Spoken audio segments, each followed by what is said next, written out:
Anyway, welcome everybody to the September edition of the CIO peer group. Very happy to have Akshay Kalle, CTO of Pathway Communications and the CTO of Elasticare. Both are market-based technology firms doing completely different things, but making a difference within the country and around the world. And I want to thank everybody for the great conversation we've had this morning. And thank you to Lan and Radha and Ray for giving us some ideas for some further sessions. With that, I will hand it over to Ray Gilbert, who will be facilitating this peer group, and actually will be the presenter. And with that, let it rip, guys. Hey, well, good morning to everyone. Akshay, very much thank you for joining us this morning. I think one of the sessions, we all kind of know each other. I think we've met before at one of these sessions.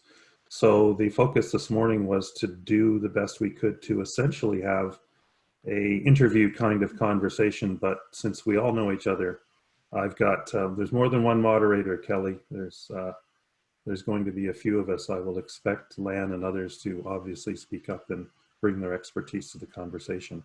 So if I can set the stage for a minute, I'll do my best. The last conversation we had, we were probably immersed in 2 months of pandemic environment.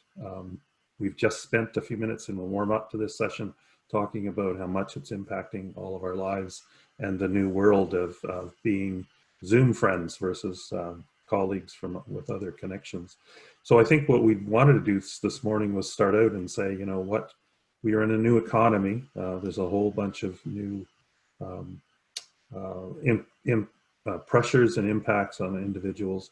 And I wanted to turn to Akshay for a couple of reasons. One is that we know uniquely he's involved with launching a healthcare startup with a unique technology, trying to solve a very difficult technical problem, but of great value.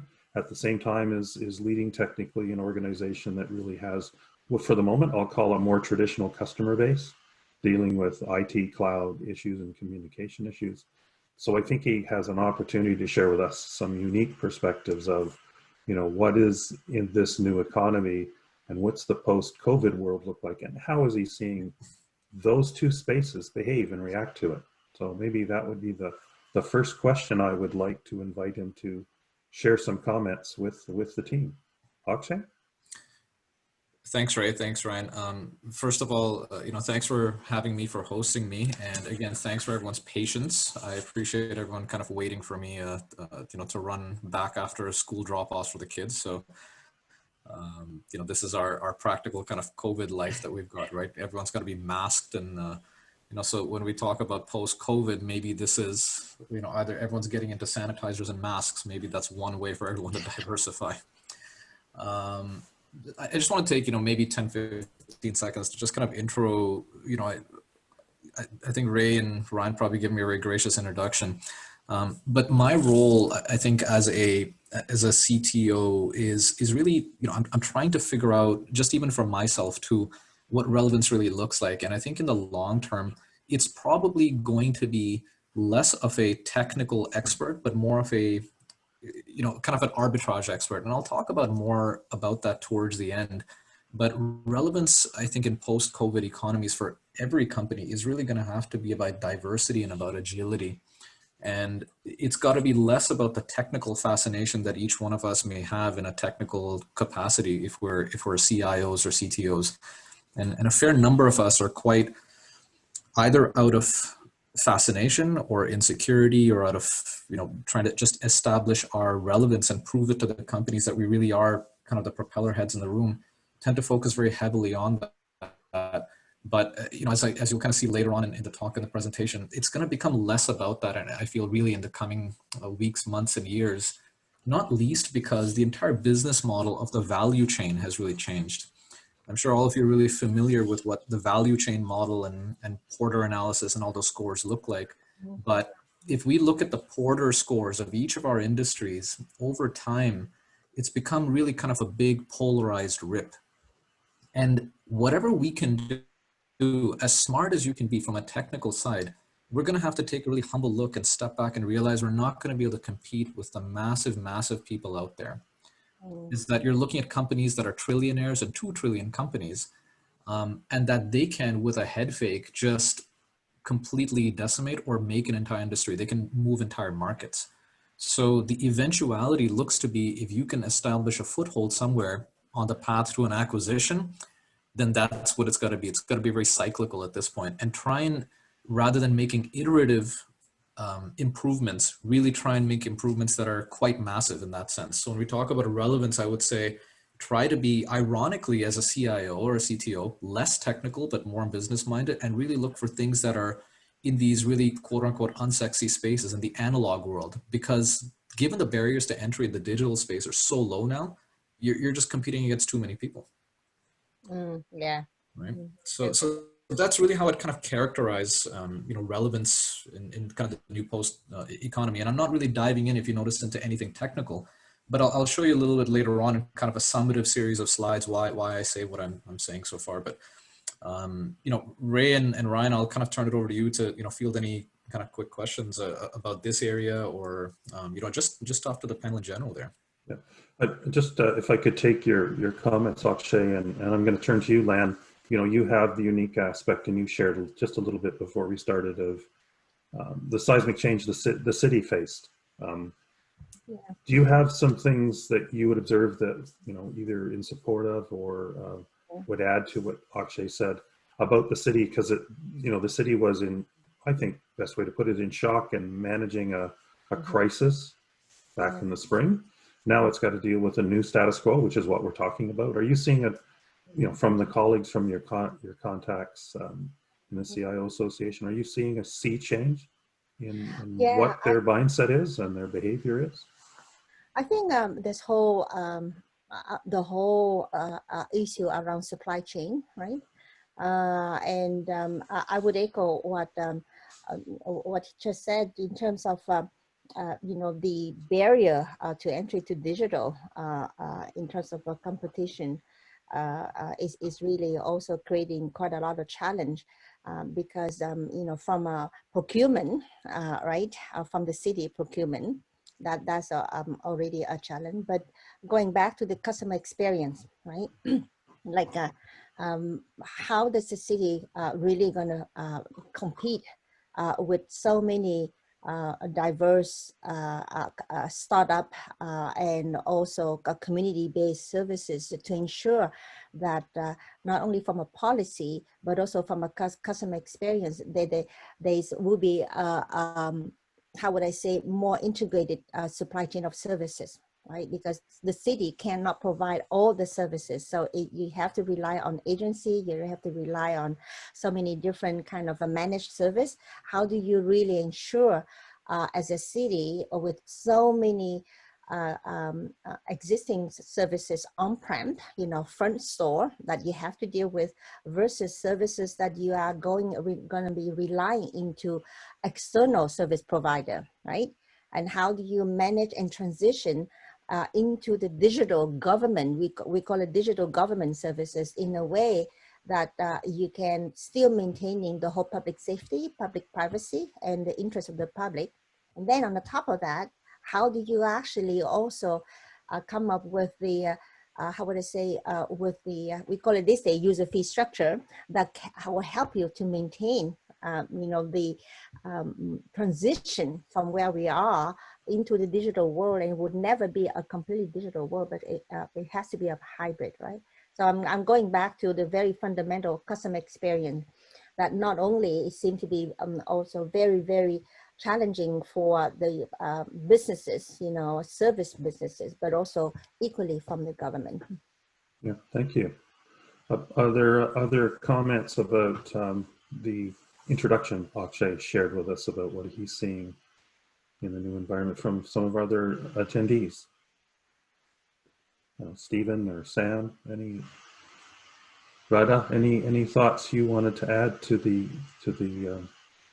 comments that have been made? No, Ray, I share the same feedbacks as Lan, that the whole model is changing. Like, apart from the things that Lan said, like, we are also hearing that the entire office space economy of Manhattan Island is going to completely change in the post-COVID world. and leading to office spaces like remaining empty. There's so many different things that are being talked about. There's a lot of uncertainty around it, and that also adds to the opportunities that is being talked about in this, saying that it is going to become a whole lot of easier to launch businesses because you don't need a formal infrastructure. You can get started as long as you have a technology. It will be much easier for you to get to the market. Okay, thank you. Other comments? I'd like to jump back to, if I could, to a word.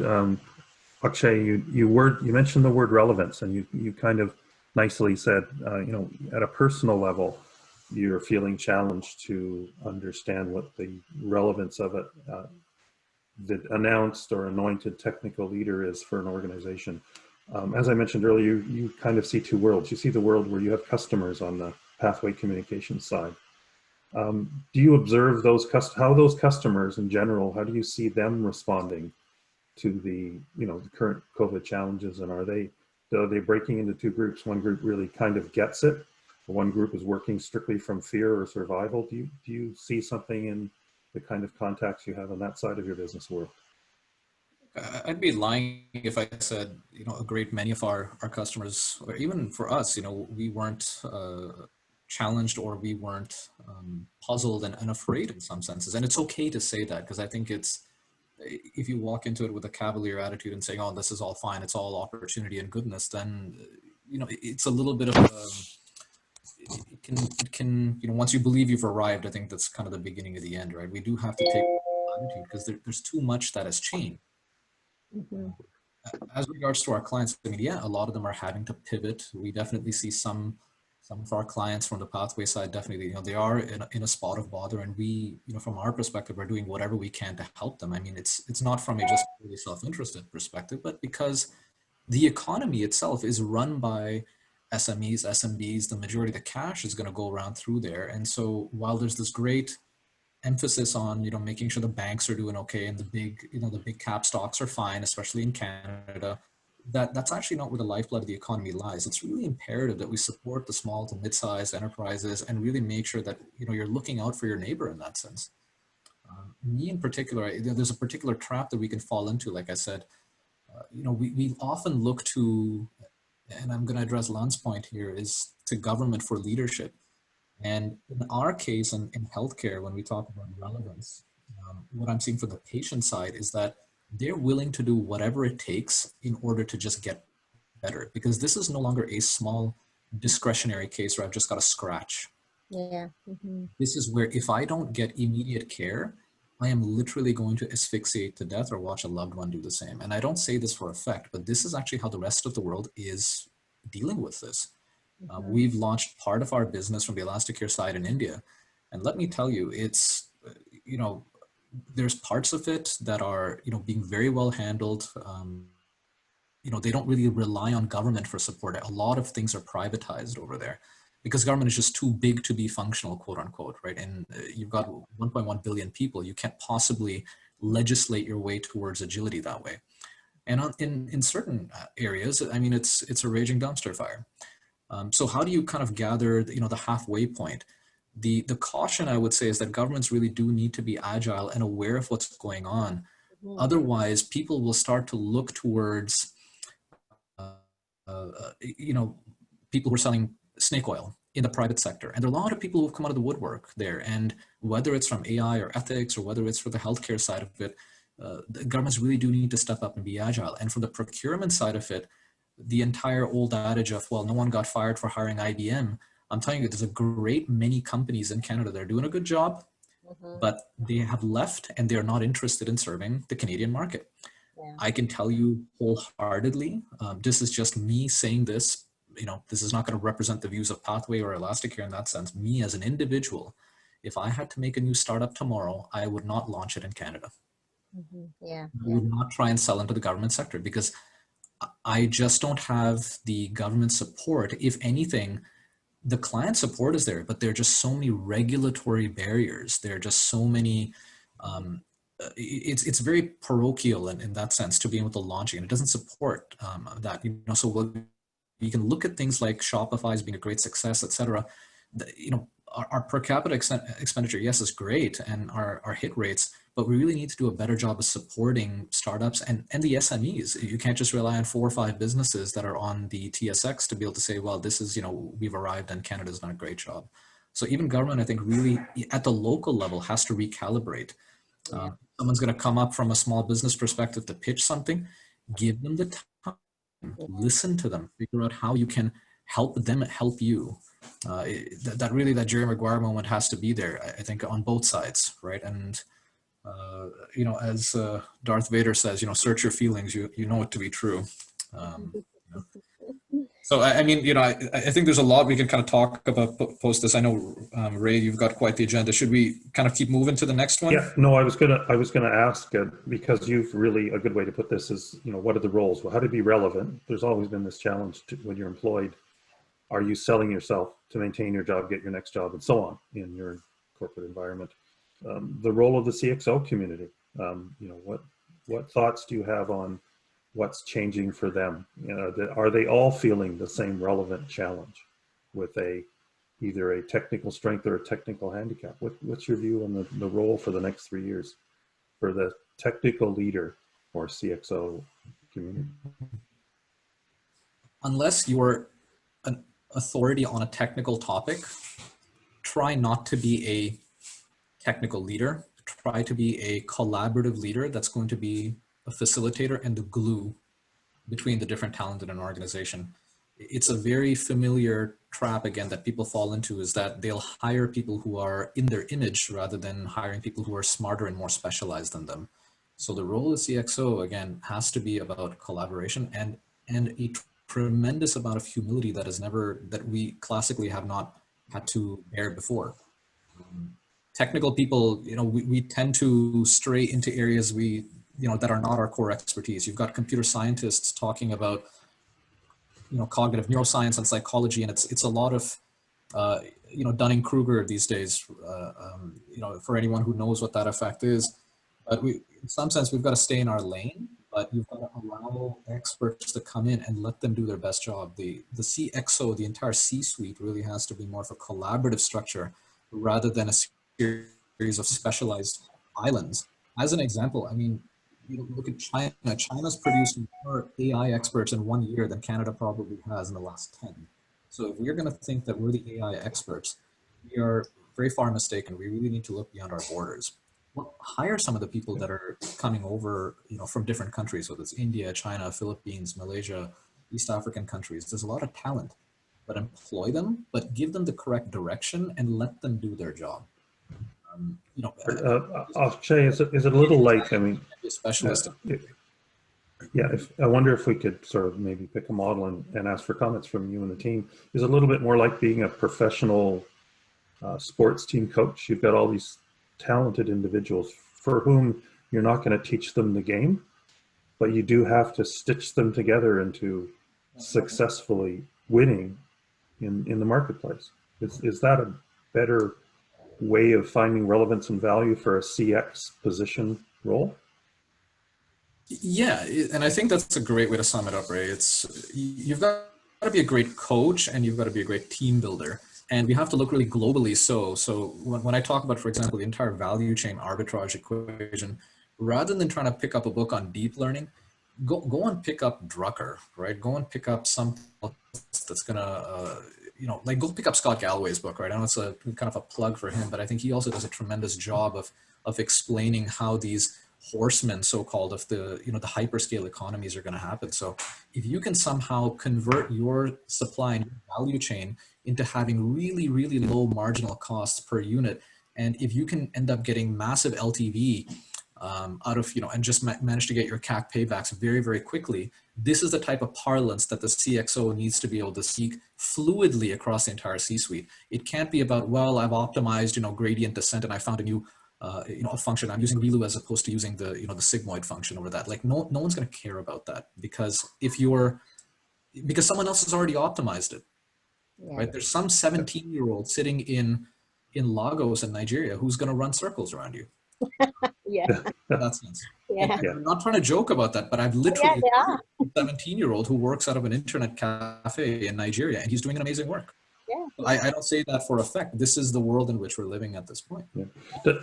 Akshay and others, please comment. Does that mean one of your challenges is if you assume you're going to coach this extremely talented, internationally sourced team, is it finding those gems becomes a real core value that you can bring to the corporation?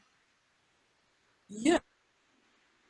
It's being able to spot and having just enough knowledge to be able to focus on results. I think one of the things that I also find when the specialized C roles kind of go in, or they're building an organization, is they're highly focused only on one or two functions. You have to have a little bit of a vocabulary of the different areas too, right? The CIO needs to speak a little bit of the finance side. The finance guy should, or man or woman should also speak a little bit of the tech. And the CEO, well, she should also be speaking a little bit of the tech language. We can't just say, well, this is my job, and mind of the boat isn't sinking, so to speak, right? Or mind of the boat is kind of, we're all in one boat. You have to be able to talk the different languages as such. But acquiring that talent, I don't think there's any shortage of talent in the world. It's just a matter of how do you figure out how to really optimize that P&L. It's more about P&L and structural operational optimization these days in an arbitrage fashion, rather than trying to be really inward looking and figuring out that, I should build everything before I buy it. You look at the large hyperscale companies, they only started building stuff on their own once they reached the first 200 million in revenue. Okay. Before that, it was all buy and then resale or wholesale. All they were was the glue between the different steps in the value chain. Right. Okay. So that impacts a great deal what the role of that CX individual is, be he technology or even marketing oriented, that he's really doing, accepting that everything's already there and he's doing arbitrage to put the building blocks together. And listen, that's not going to be a popular thing for me to say. It's not a popular thing to hear, because everyone's going to want to say, look, we need to create more jobs. We want to create this. We want to hire more people. Well, if someone came up to you and said, look, I've got a wonderful piece of technology that could call 50,000 people a day and then check in on their health status, listen to what they're saying in 10 different languages and get back to you on there. A lot of people would say, and I know Lauren's smiling about this, she might say, that sounds wonderful. Yeah. But I think realistically speaking, Lauren, you would have a tremendously difficult time selling this, because at some point people would say, well, what happens to, Bob and Jane and Wendy and, where do they go? What happens to their jobs? So these interests come on, and we've got to figure out how to reallocate this labor. And it's actually a very good and important question.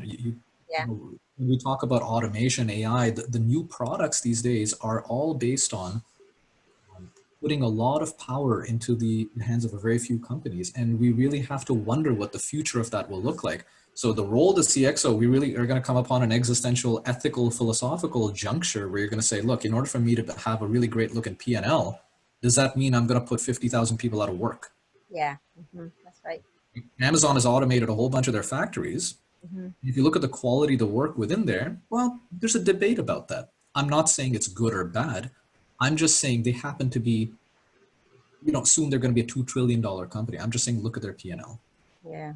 And the way that he does pricing, Bezos, is all based, arguably on a very predatory model. If you make more than 10% net operating profit on that, he will yell at his staff and say, why are you not putting it back and giving it back to the customer? So this is the type of mindset that I'm talking about. So when you talk about roles, I'm really taking a macro step back and saying, think about the economics of how the operating chain works, rather than just saying, well, this is a cool looking neural network. Well, you mentioned a couple of times, Akshay, during your discussion about, the word product came up and what needs to happen in that world. I think the other thing you've mentioned is the leadership. For the moment, I'll drop technical. The leadership, or anyone who perceives they're in the C-level, they need to innovate their personality and their approach to the marketplace.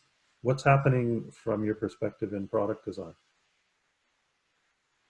Product design is a constantly evolving field, and even for me, I'm a student of it as much a practitioner of it, and I'm learning something new every day.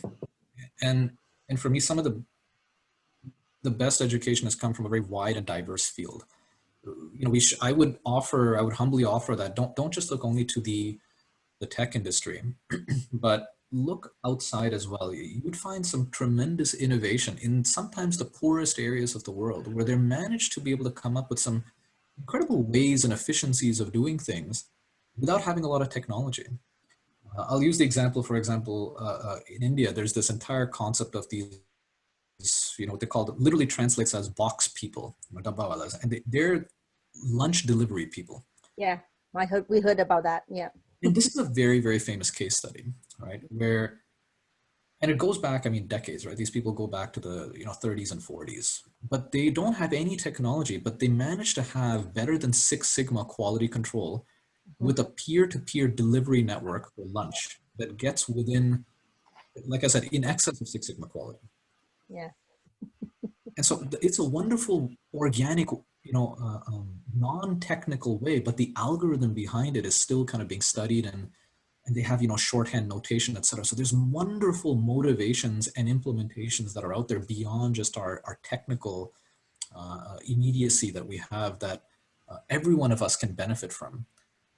There are certainly a lot of frameworks. I think, I would suggest the general C-suite go to a product innovation or a design thinking seminar, or at least try and practice some of these things internally, because it'll help them ideate and really come to grips with putting the customer first in a way that they didn't anticipate before, and that you'll find a lot of surprising outcomes.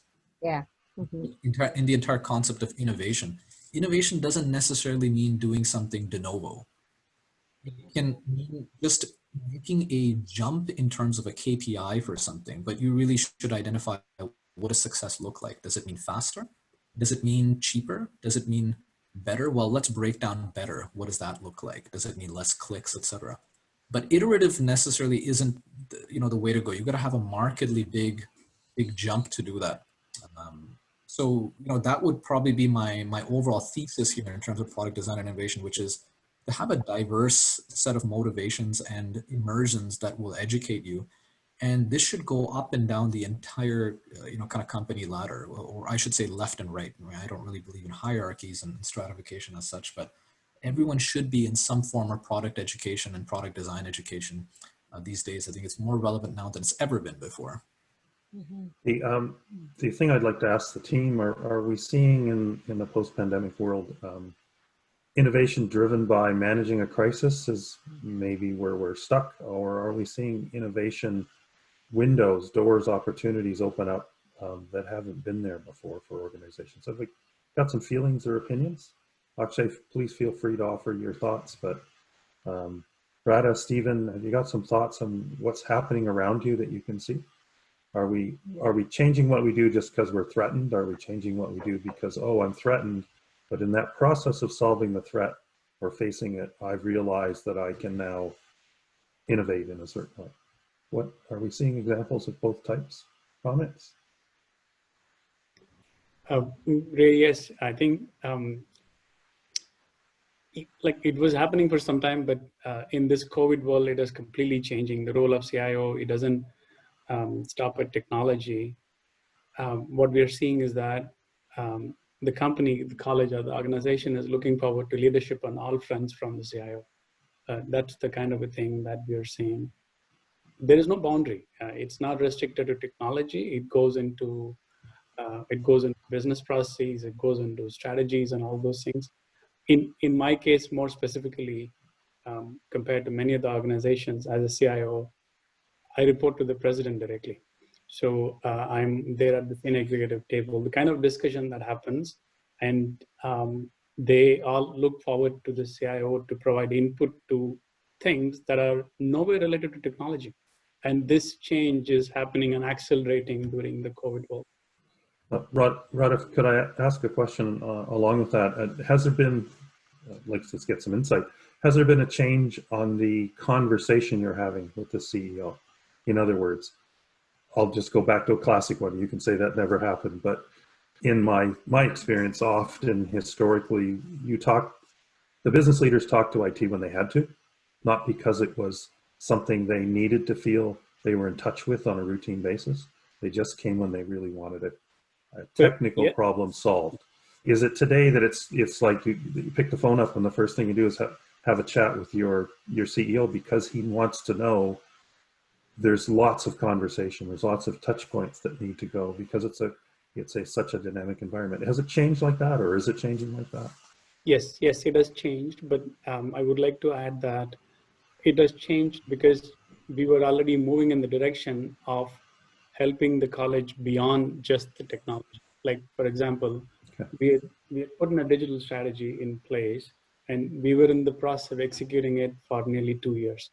And when this COVID-19 pandemic hit, in comparison to the other 23 colleges, Seneca College was in a much better place to adopt and move forward into the online model. Having seen that, we are seeing in the past 6 months, the conversation has changed. The trust and the capability of ITS as an organization to deliver beyond the technology value is being seen and appreciated. That is helping to more calls coming from the CEO and president and the senior executives to say that, what can I do in this? They are seeking out and asking for advices. That hasn't happened in the past. Okay, thank you. Sam or Stephen, you've heard our conversation. Are you seeing similar things in your spaces, or other comments you'd like to offer? So I'm going to put my feedback on this. We are in the innovation space to start with, so we're always innovating. Saying that, the COVID environment definitely made an impact on the way we look at stuff and which items do we address now versus what we were having plans. Definitely that change has put a lot of pressure on our ability to deliver solutions that are not only innovative but practical for the current environment, and actually put pressure from organizational piece from our side, the way we conduct business, because all our team is now remote. So, and all our work with our client is 100% remote. You know, we were like maybe 90% remote, but now we're 100% remote. So it put a lot of pressure on us to even push that boundary of innovation and product development more specifically to answer the demand in the market, only around, I would say, communication tools within our applications. So that was the biggest impact from our side. Thank you. Stephen, anything you'd like to add? Not? Okay. All right, thank you. Akshay, I think one of the other things that, and again, you were kind enough to help support us today. And last year we had a great conversation about AI and where it was, and offering, quite frankly, at that session, you offered the opportunity for people to please understand what this technology is, but many of the implications that represented it. But it hasn't gone away, and you kind of mentioned that it's not the algorithm you're playing with. It's not the, you know, you can get experts to give you algorithms that are almost unlimited. It's marrying that to the business. What's the view now? What are you seeing? Because it's core to your elastic care world to have an AI solution, because it's not just the hardware. Thoughts, feedback on, you know, where we are in AI and what's happening in the automation space. Look, I'm one of those people who's going to look at AI and automation as just, you know, a very high, you know, very related concept, super of data obedience more than anything. I really like to just call it AE rather than AI. And that being said, I mean, there is a lot to be learned, I think, by a lot of the C-suite to understand what the capabilities and the limitations are in terms of outputs. When we try and automate something, and we're trying to automate, say, understanding of a given data set, we're just throwing thousands or hundreds of thousands or millions of data points at something and trying to find a pattern. Well, is it trying to find, you know, what we call in statistics, the mode or the median? Or is it trying to find the outlier? Trying to find out causal relationships is also very important, but that's not something people really look into. So for all practical intents and purposes, this is just expediting things that would ordinarily be done by human beings, but there's certainly an increasing gap in terms of understanding and in terms of the ethics of how we just, you know, so-called abdicate our accountability. And there's no less than, I think, something like 134 different AI ethics frameworks and counting right now today. And a lot of them talk in a lot of generalities. And I think that that's exactly demonstrating what the point is, that there doesn't seem to be a singular consensus. There's a lot of kind of these motherhood statements about, okay, well, let's make it accountable and transparent and clear. But there's cutting edge research going on about how do you explain what a neural network is doing. It's just what a series of nonlinear weighted sums of inputs that, you know, reduce the dissonance between the inputs and the outputs and then end up giving you a kind of an equation. That's effectively what a neural net does. Now, how do you unwrap that in a way that our roughly two-dimensional minds can understand when you're dealing with, you know, classically hundreds or thousands or millions of dimensions? And so this is, as human beings, I mean, we also need to take a humble view to realize that technology and this progress seems to be under no obligation to make itself simple for us, is that we may ourselves have our own cognitive limits. But if that's truly the case, we really need to take a step back and say, all right, we should have a way of having a safe and accountable way in order to progress steadily rather than just progressing headlong into something and, you know, kind of the results be damned. And there's a big moral hazard concerning that. And nowhere have we seen that more these days when nation states start using AI at really at an industrial level, where it's to monitor their own people. Everyone's seen probably, you know, the Steven Spielberg movie, you know, from many years ago, where they talk about the precogs, right? You can try and figure out if someone is going to commit a crime and you preemptively arrest them. So while we made, you know, we kind of wrote that off as a fancy about 15 years ago, well, today it's actually the reality in many countries. And we should realize that. And so we should also realize in Canada, we're quite fortunate that we haven't instituted such things yet. Or that maybe it's against our charter, right? And that we believe in a certain process. And so in that sense, we should be quite thankful that we don't live in a society that applies AI and automation in that sense, in the name of safety and betterment. So we've seen a lot of that, especially in COVID. People have started using a lot of automation to, you know, apply to various contexts. While you can talk about it from an innovative perspective, the other thing I'll also say is, apart from don't drink the Kool-Aid, let's realize that 99% of businesses, and in excess of that, are not in a position to reasonably apply, you know, these highly sophisticated algorithms. You don't run companies, even we don't run a company, to be totally honest with you, that has hundreds of millions of users and trillions of data points. Sure, I mean, as a service provider, we have a lot of data. But guess what? We have made the decision to not analyze our users' data and to not use it in a way that will be monetizable. We have made that conscious decision. It's held us back in a lot of ways, but we also believe in a certain ethos in terms of operating. Now, I'm not dictating that to everyone else to say, you know, this is how your business ethics compass should be calibrated, but it just takes, you know, it's going to give everyone kind of a moment of pause to think about how they want to calibrate their business. But by and large, if you're manufacturing nachos or you're making shoes or you're making some type of a vaccine, okay, well, yeah, I may help you with your factory to try and make it a little bit more efficient, but it's not going to turn you from a $100 million company into a $1 trillion company overnight. It may help you reduce your inefficiencies, and that's where probably you should be looking at in terms of the value chain, the so-called the underpinning services. Akshay, I think one thing you're saying is it's not a silver bullet. It's just going to magically make things work better for you. It really is a focused application and finding the business results. What are the kinds of things that you feel, you know, we as an audience or we as professionals should think about to try and get value out of that automation / AI world over the next, I don't know, 3 months, 6 months? What's been hyped and needs to be essentially downplayed and realized that's what it is? What are the things you can actually work with and take some value from? You got some thoughts there? Yeah, the advice I would give is, first of all, go and take an online course and how the stuff works, but don't try and become an expert and take a, you know, what they call a survey course to figure out how these things work. And try to understand intimately the distinction between finding the common pattern, the thing that's most common, versus finding what the outlier is.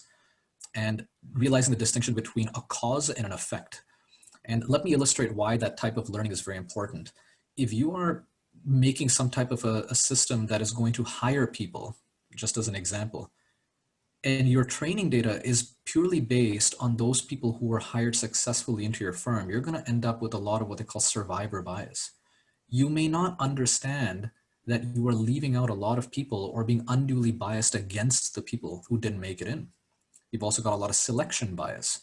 So if you don't understand what these concepts are, you're going to not only just do yourself a disservice, you're also going to do a disservice to society at large, and many of those things are of concern to you. So I would say take a survey course and understanding the nature of algorithms and how they work in general. Don't need to go down and start coding, but just understand what and how they function. I would also say, look at issues around your own supply chain and your own operating chain. Go and talk to your COO, go down to the factory floor, go down and talk to the people who are really doing the actual delivery side and figure out, is there something that I can do to just grease the wheels? Can I take, can I reduce my per unit cost? Is there something that I can turn from a per head? Can I turn that from a variable into a fixed cost, or just reduce that cost by an order of magnitude? And those are areas where you'll figure out the tool for the job and hire an expert to do that. But your job really as the CXO is going to be able to say, here's how my company runs. And here's my costs for each operation and each step that I take in my delivery chain. Then bring in an expert to figure out how can I automate or how can I make that a little bit more expedient. Thank you. I wonder if I could turn to my colleagues a little bit, and if you don't mind, Rad, I'd like to, can I select you again? Only because I perceive that you're surrounded by a fairly robust supply chain, suppliers, sellers of solutions that you might have. And just on the hype side, I would presume every one of them has AI somewhere stapled to the title of their product. To be honest, how do you look through what's veneer and has substance? It's trying to find that if I take Akshay's example, going to the shop floor and finding that one or two items that really moves things forward. Have you had some success, maybe some problems in that space? What do you do to look through the fog? I have three comments, right? Like one is that going back to the initial discussion, yes, at Seneca, we also feel that using AI would certainly improve our operational efficiency, but we don't see it beyond it to be used as a silver bullet or anything. And we have a chatbot. We were one of the first colleges to get into a chatbot, and we're seeing that it helped quite a bit for us to manage, especially the students who are outside of Canada who are working in different time zones and all. It was able to really take on a lot of workload that we couldn't have managed anyway. These are the kind of operational efficiencies that we are seeing. Second, the discussion that happened regarding the privacy in some countries that have been using AI for different purposes. I actually witnessed it 2 years ago when I went to Shenzhen, where the entire city has got cameras everywhere that tracks every citizen, every movement of them, at every traffic signal, at every corner, it is there. And when I went to the company's headquarters, Huawei showed me that it can take a picture of my face and it can tell you in the past 12 months, what have been my movements. So scary. It was unbelievable. It was scary. Like when they tried to show it to our president, he said that don't even bring it near me. We cannot even think of these kind of things. So like it's scary. Like it's very scary that here in Canada, we've got such stringent privacy restrictions that you cannot even think of doing it. Whereas there's another country which has been implementing so freely. That's the kind of a risk that is there.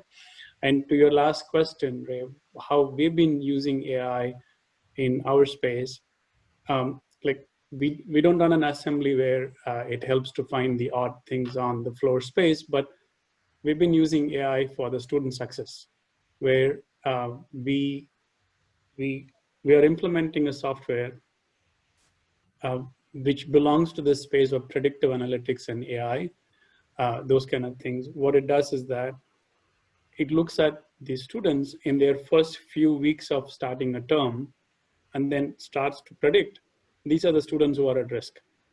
Go and make an early intervention to them and then work with them, provide them the guidance, mentoring, learning, etc. Otherwise, they wouldn't make it till the end of the term. we didn't have these kind of tool sets before AI came into play. And we've rolled it out in a pilot now, but we are slowly expanding it because it's a change. People need to adapt to that change. We just don't want to do a full rollout. At the end of it, people are not able to understand it. The whole thing falls flat. So we're taking baby steps to make sure that people are comfortable in saying that out of the 40 students in a class, why are we picking these 3 students? It should not have a racial bias. It should not have any kind of things and all. It should be based on scientific facts. So we've been very careful in implementing, but that's one area where we are seeing a benefit from AI. If I may, I think we've seen many of the aspects of what Akshay mentioned in the 2 stories you were able to share with us, which is terrific. I'd like to turn to all the other attendees. Other comments we'd like to make? We're sort of getting towards the end of our time period. I think we'll pass it back to Ryan in a moment. But I'd like to ask if there's any other wrap-up comments from the audience. And actually, go ahead, Ryan. Sorry, I do have a question about manufacturing. Akshay, I know this story gets old. So I have another job. I work at a bike shop on weekends, and there's a massive bike shortage, and there's going to be a massive bike shortage and part shortage for about 2 years. And most of the manufacturing happens in Asia. Will we see a trend where automation and robots are going to be more present in manufacturing? Because it can't only just be bikes that are having an issue. Even just seeing the car lots here in my town, like here in Uxbridge, there's no inventory anywhere. And I know there's shortage on a whole bunch of stuff like across the world. Will we see robots really starting to replace the human worker? Or is that going to be, we see this like in Star Trek and Star Wars. Nobody ever seems to work. It's all manufactured by robots, and everybody's living a perfect life. Will we start seeing more of this if we continue seeing more COVIDs and other natural disasters and other things happening in the world to replace the human, so manufacturing never does stop? Because obviously there's a shortage of a bunch of stuff across the world. I think your question's pretty kind of micro and a little bit more macroeconomical in nature. I mean, what's going to happen longer term with automation in general?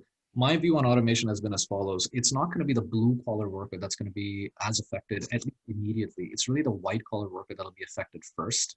So the people who are going to be designing these things, the people who are the management consultants, the risk analysts, the accountants, et cetera, they're actually going to be more at threat. Why? Because robo-advisors and financial consultants have already been automated. Yesterday, a family friend of ours, he just announced that they had exited, their financial advisory firm. It was a robocall firm. It's like a robo-advisory firm, right? And how many people did they put out a job first? But you don't see plumbers going out of work right away. So, to answer your question about manufacturing, I don't think that's going to be automated as immediately as some of the white collar jobs, right? As some of the higher up. So really they need to be more scared in terms of, being existentially, and what that'll result in terms of your products is that they'll look a lot more homogenous, right? It's going to be like Demolition Man, right? You're going to end up having every restaurant is Taco Bell and the only store is going to be Amazon. You're going to have very limited choice in that sense, right? There's no more Energizer. There's just Amazon Basics. That's what you're going to end up getting. There's no diapers.com. There's just Amazon diapers. And again, not to be facetious about this, when you go on Amazon, you know that this is exactly it. You ask Alexa for batteries, she's going to recommend to you, just get the Amazon Basics, not the Energizer. You're not going to know what Energizer looks like. That being said, the production is also going to get highly consolidated. Right now, in terms of education, how many people here recommend their children to go into the trades? I do. You're probably in a very tiny minority. Everyone, that I speak to, majority of people, and not all of them, say, look, doctor, lawyer, engineer, something. Well, guess what? There's going to be robotic lawyers, and there already are. I'm advising a startup that does that. And Ryan, you and I talked about this on, during our podcast. Yeah. So manufacturing is still going to be consolidated. So when we talk about this disconnect and the so-called divorce between the US and China and everything, I don't see that practically happening because, first of all, China has a very, very large talent pool. They can fill entire football stadiums of engineers who can build you a fully automated factory, and also the cost of labor is extremely cheap for multiple reasons, not least because how they might value certain aspects of delivery. But in North America, you just don't have the people, and the education system is not focused towards that. So it's not practical for us to try and divorce ourselves. What I do anticipate is that the prices for things are going to go up in the long term. If you want to get that manufactured in North America, you look at, for example, rare earths or even mining. There are mines in the rest of the world, Australia, US, etc. In order to just build the automated or even manual facilities for that, we're a good 20, 30 years behind, right? Just in terms of education, building the infrastructure to get there. So yes, I mean, if you can make friends with a factory in China, if you really want to start up your own bike store, Ryan, I mean, you might be able to sell, a Cervelo S3 that ended up costing, 2,500. You might be able to get it out for $9,000 now at this point, just because you've got some tie up with a company out in China, right? You can end up making your own carbon fiber or aluminum bike. Yeah, I would never buy. I would never sell Cervelo, no offense. But yeah, we're seeing prices go up. Like prices for bikes for next year are already up 10 to 15%, and it's a limited quantity run for the next 2 years because of mining. 6 months of no mining has led to a 2 to 3 year product gap. Yeah. And so, yeah, it's very interesting to see where a lot of the stuff, sporting equipment and all that stuff is going to go in the near future. We seem to think of China as, these little 3, 4, 5-year-old children hunched over a bench, mining borite with their hands and building circuit boards. But that's actually not the case. And I'm not trying to be an apologist for how many different aspects of the country run, but we have to realize that they've emphasized their educational system is much more focused on rote ways of learning that have created this industrial juggernaut where they actually have a tremendously sophisticated automated delivery and manufacturing system that we as North Americans are frankly 20 years behind. And so for us to be able to play catch up in that sense is going to economically disadvantage us. If you tried to build the iPhone or your bikes here in North America, it would cost you probably $7,000, $8,000. Not because that's the labor aspect of it, just simply because the cost of building everything along the way, you have to pay that back, right? I mean, who's going to pay for it when the music stops? Okay, thank you. Other comments from those online? Akshay, I think we've been able to get through the themes that we hoped we could touch on today, but I'd like to offer, and first of all, thank you for what you've provided and your leadership both last year and this year and ongoing with Tech Connects. But I'd like to ask you if there's something you'd like to wrap up, comments you'd like to make, and then I'd like to turn it back to Kelly and Ryan to talk about next sessions and future CIO peer forums. But Akshay, do you want to take the lead in wrapping up our session this morning? Yeah, I thought, I mean, if it's okay with you, I thought I'd maybe take 5 minutes and kind of blow through a bunch of slides that I think might articulate what the general theme has been about. So just bear with me. I'm going to go through them super fast.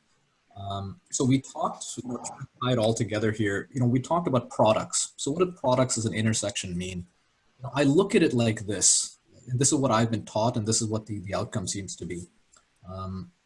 And because it's inevitable, it's better for you to try and disrupt yourself before someone else does it. It's better for you to try and disrupt your own business model before someone else does it.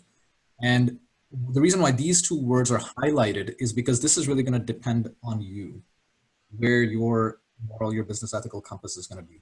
There are a lot of businesses that do it in different ways. There's no right or wrong. It's just what price are you willing to pay for your P&L?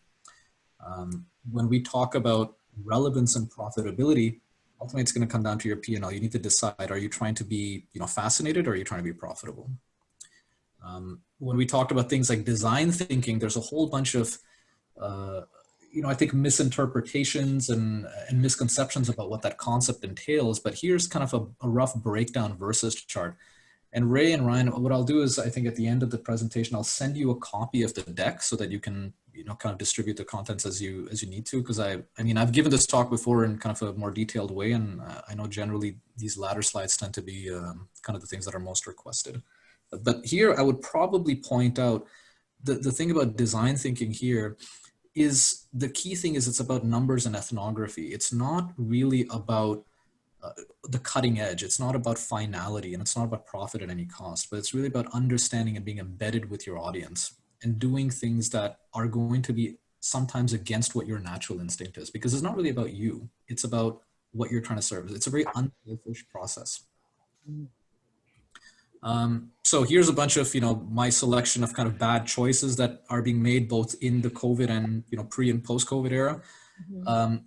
Yeah, don't try and science your way out of a bad business model. I think when we talk about AI and machine learning, that's probably the most common trope that I see, is that saying, oh, I've got something cool, but there's just no business model that exists. I know Rakesh is on the line, but what I'm going to put him on the Are there other tenants in this space? But I really admire his company and his efforts, because they've taken a really rock solid business model, and it hasn't been about the tech, but they've made their customers really happy by focusing on a solid business model. And I'd encourage you, to look at Markham-based and kind of Canadian companies like that really focused on a good business model with a true focus on empathy, rather than just going, trying to hand wave away the business model. So you've got great leaders and examples within the community itself. Finally, when we talk about the process intersection over here, you look at what's feasible, viable, and desirable. So the intersection in there is what you want to focus on in terms of your product. I should say there's a little bit of a caveat here, all right? In that when we talk about what's feasible, the big giants don't really care about what's feasible, because they've got, more money than Davy Crockett, right? They can basically just look at what's viable and desirable. But we, as kind of the mortals here, often have to focus on what we can pay for. They don't need to really worry about that. That being said, focus on things that are too small for them to do, which is a very ironic statement. Sometimes focus on the small and the analog, because that's going to be off the radar. It's not the cost of getting in there is not desirable for them. And one day they'll come and buy you out. Finally, just want to run some quick stats by you. Why is this important? Because these are some of the big companies that are out there that are socially influential. So when we talk about your acquisition funnel, if you're trying to look at data to drive in business over here, what makes these companies common? The fact that they're global, the fact that they have a very low customer cost of acquisition, and that their revenue per employee tends to be much, much more massive, right? And so this is typically the channels that they acquire their awareness from. So when we talk about these top two over here, you tend to go to them directly to search for stuff. You're not really going into the store and inspecting things. You're not really, so if you're looking at figuring out how to get your brand awareness in there for whatever you're selling, consider socializing with them, because it's no longer really about brand value. It's really about value monogamy. And that monogamy is, for example, the switching cost of considering something new is too high. Unless you've got a really big value prop for them to switch, they're not going to go for you at the end of the day. Finally, when we talk about a funnel, it's no longer a funnel, it's a keg. And these two places are where you're going to get at your awareness. And this is where you'll end up buying from. In fact, now Amazon has exceeded in many ways what Facebook does in terms of awareness and advertising spend. And in 5 years, they're going to end up becoming the biggest single source of advertising revenue. Most likely, they're going to end up overtaking Google. Okay, Walmart, by the way, just, quick head fake, stats.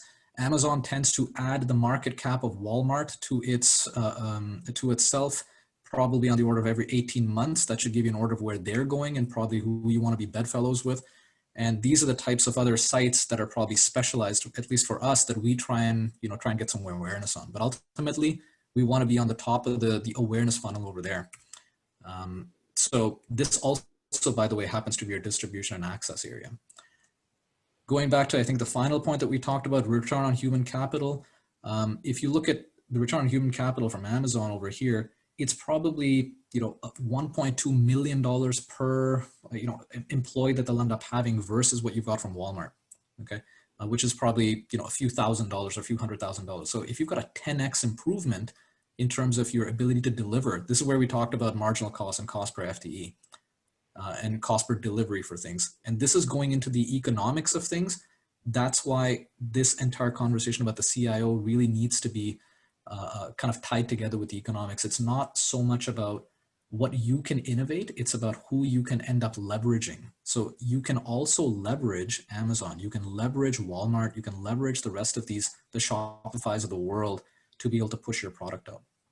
Okay, so I would encourage, like I said, pick up more of a book on business rather than trying to pick up a book on neural nets the next time. Finally, Value chain model for AI. This is kind of the virtue cycle over here, but again, it's been exploited in mass by these companies. There's a reason that they're able to do that, because they fall into the cycle.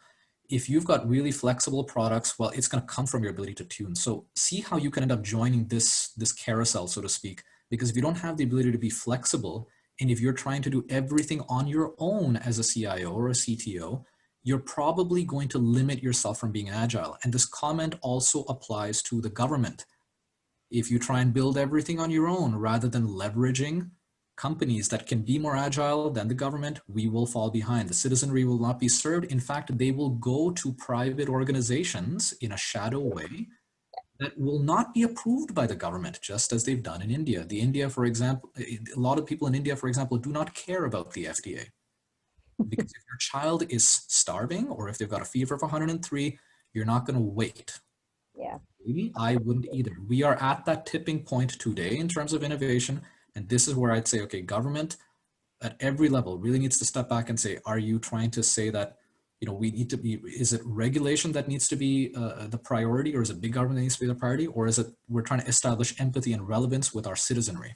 That's really where, we talk about innovation, we got to have that ounce of humility kind of stepping over there. Anyway, that's my kind of 5-minute soliloquy on the states of affair. Happy to take any questions, but in the meantime, I'll turn it back to Ray and Ryan. And again, thank you for having me. I appreciate your time, and it's been my privilege.